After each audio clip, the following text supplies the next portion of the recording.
तो जी हाँ दोस्तों, आप लोग देख रहे हैं प्रोवाइंस 1 मिलियन। तो फिर से एक बार स्वागत है प्रोवाइंस 1 मिलियन में। तो जी हाँ दोस्तों, आप सब बता दें कि अपने हिट मशीन खेसारी लाल यादव के एक और धमाकेदार में वीडियो में बात करेंगे, जो कि आप लोग हमारे चैनल को सब्सक्राइब नहीं किए तो चैनल को सब्सक्राइब कर लें और बेल को ऑल कर दें, ताकि मेरे आने वाली वीडियो अब तक हमेशा पहुँचती रहे। तो वीडियो को लास्ट तक जरूर देखें। अपने हिट मशीन का फिल्म गाना देखना पसंद करते हैं तो चलिए वीडियो को स्टार्ट करते हैं। तो सबसे पहले आप सब बता देंगे, कल सुबह नीलकमल गिरी के साथ में खेसारी लाल यादव का एक ज़बरदस्त गाना रिलीज होगा, जिस गाने का नाम है रोपा है भाऊजी, जिसको टी सीरीज से हमारे भोजपुरी से रिलीज़ किया गया है।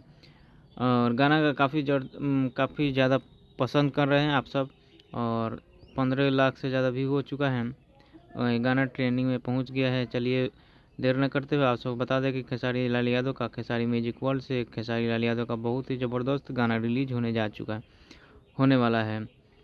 फिल्म रिश्ते का बात करें तो राजनंदनी के खेसारी लाल यादव का 28 फरवरी को 2:30 में रिलीज होगा गाना, जो कि आप लोग नहीं देखे हैं तो देख सकते हैं जा कर के SRK म्यूजिक पे।